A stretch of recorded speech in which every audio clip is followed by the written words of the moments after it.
नमस्कार, स्वागत है आप सभी का संस्कृत प्रभा यूट्यूब चैनल पर। साक्षात्कार के प्रश्न हमेशा आप सबके बीच में लेकर के उपस्थित होते रहे हैं। दिनांक 9/10/2020 के प्रश्न बने हुए थे, कलेक्ट हुए थे हमारे पास। कुछ व्यस्तता होने के कारण उन सभी प्रश्नों को आप सब तक प्रेषित नहीं हो सके थे।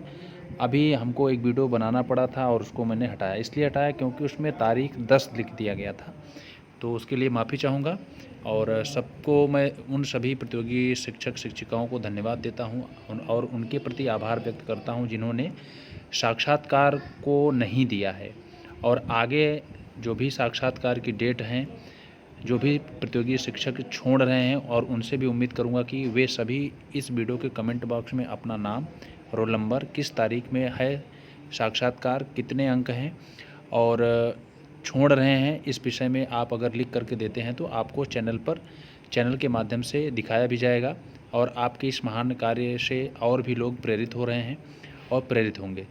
तो सभी लोग एक बार, जो प्रतियोगी शिक्षक और शिक्षिकाएं जो छोड़ी हुई हैं साक्षात्कार अपना या छोड़े हैं, उनको हम लोग हृदय से सब लोग मिल करके इस यूट्यूब चैनल परिवार की तरफ से मिल करके सभी लोग धन्यवाद और आभार व्यक्त करते हैं, धन्यवाद देते हैं। तो आज प्रश्नों पर हम लोग चर्चा करेंगे। जो 9 तारीख को साक्षात्कार के दौरान प्रश्न पूछे गए हैं, उन सभी प्रश्नों को हम लोग सम्मिलित कर रहे हैं। चलिए, तो क्या पढ़ कर आए हैं, ऐसा प्रश्न पूछा गया। पहला सवाल यही पूछा जाता है कि क्या पढ़ कर आए हैं। तो साक्षात्कार देने वाले ने बताया होगा कि नीति शतकम या अभिज्ञान शाकुंतलम, उत्तर रामचरितम, तो नीति शतकम का मंगलाचरण सुनाइए, ऐसा प्रश्न बन जाता है। किसकी स्तुति हुई है और मुक्तक काव्य किसे कहते हैं, अधिहर में कौन सा समास है, इसका अलौकिक विग्रह क्या होगा। तो लौकिक विग्रह भी आपको पता होना चाहिए और अधिहर की सिद्धि में सूत्र पता होना चाहिए, कौन कौन से सूत्र लग रहे हैं। और अव्ययी भाव समास का जो प्रमुख सूत्र है उसको आपको याद कर लेना है। हण धातु का लट्लकार का रूप सुनाइए और इसमें न हलंत है, ट हलंत है। और क्या सुनाना चाहते हैं, ऐसा सवाल भी पूछा जाता है। संधि कितने प्रकार की होती हैं। सबसे बड़ी मज़े की बात यह है कि अंतिम में जिनका साक्षात्कार होता है तो काफ़ी कम प्रश्न पूछे जाते हैं। तो डरने की आवश्यकता नहीं है, भय रहित हो करके आप लोग अपना साक्षात्कार दें अच्छी तरीके से। और साथ में आपको बता दें कि अपने नंबर, अर्थात जिनका कम है, साक्षात्कार देने जा रहे हैं, वो नकारात्मक सोच न रखें, क्योंकि इस बार ज़्यादा से ज़्यादा वेटिंग लिस्ट भी जारी होगी और साथ में जो लोग छोड़ रहे हैं उनकी वजह से भी बहुत लोगों का कल्याण हो सकता है। तो संधि किसे कहते हैं, संधि कितने प्रकार की होती हैं, उदाहरण दे करके, लिख करके समझाने के लिए कभी कभी कहा दिया जाता है। तो कभी कभी श्लोक और छंद और लक्षण, इन सभी चीज़ों को लिखने के लिए कहा जाता है। तो आप लोग जो भी लिखिए तो अभ्यस्त रहिए उस पॉइंट पर, ठीक है। आप कहाँ से आए हैं, अनुवाद करें। देखिए, ये टेक्निकल प्रश्न है, आप कहाँ से आए हैं इसको संस्कृत में ट्रांसलेट करना है, न कि आप बताइए कि मैं बनारस से हूँ, उसका अनुवाद करने लगिए। अभिज्ञान शाकुंतलम का मंगलाचरण सुनाइए, किसकी स्तुति हुई, अष्टमूर्ति में कौन सा समास है। जी हाँ, अष्टमूर्ति में कौन सा समास इस शब्द में पूछा गया है। और अष्टमूर्ति में आप क्रम भी पूछा जा रहा है, क्रम। महाकाव्य किसे कहते हैं, लक्षण बताइए। अष्टाध्यायी में कौन सा समास है, उत्तर रामचरितम का संक्षिप्त परिचय दे। तो किसी भी ग्रंथ का संक्षिप्त परिचय आपको पता होना चाहिए। और लब धातु का लट लकार का रूप सुनाइए। और लब धातु किस पद में चलती है, आत्मनेपदी में अथवा परस्मैपद में, ऐसा भी प्रश्न पूछा गया है।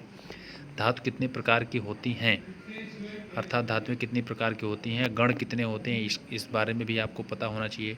तिंग प्रत्यय कितने होते हैं, तिंग प्रत्यय याद होने चाहिए।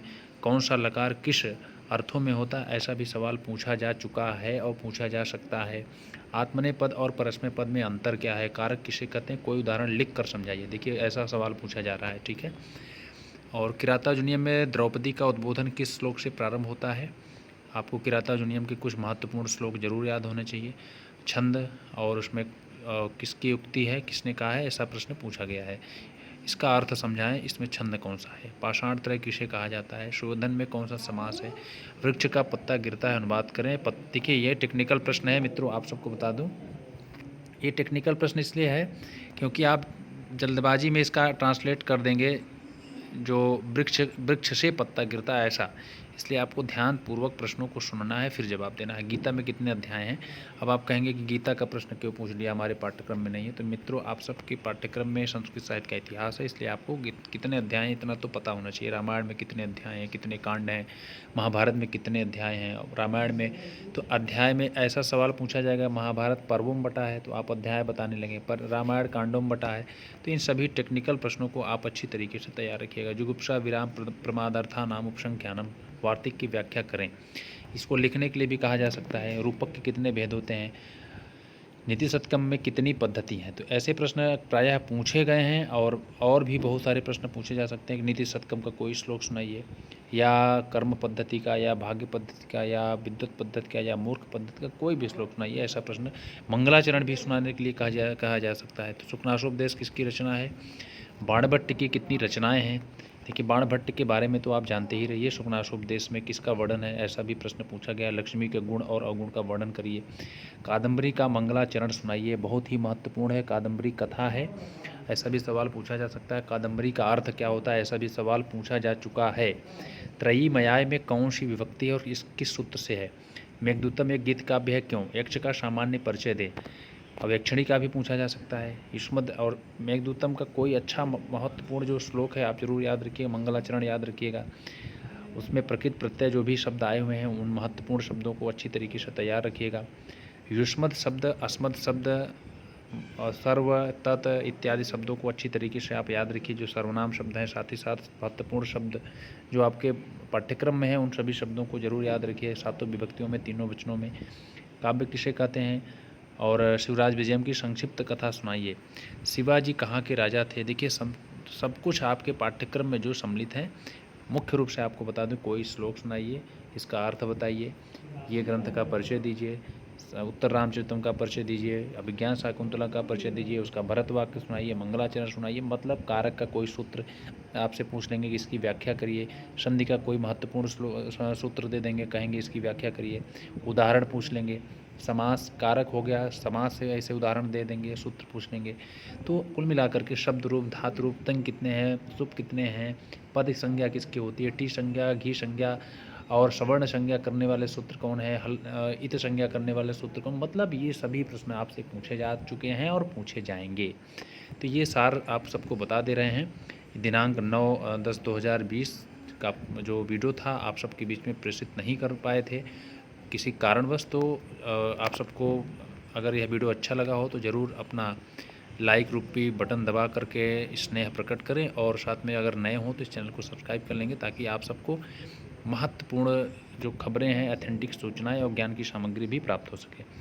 तो उम्मीद करूंगा कि आप सभी ने इस वीडियो को शेयर किया होगा, लाइक किया होगा। इसके लिए आप सभी को बहुत बहुत बधाइयाँ, बहुत बहुत मंगल कामनाएँ, शुभकामनाएँ, और उम्मीद करूंगा कि आप सब इसको शेयर भी करेंगे। तो आज के लिए इतना ही, मिलते हैं पुनः अन्य वीडियो के साथ। धन्यवाद।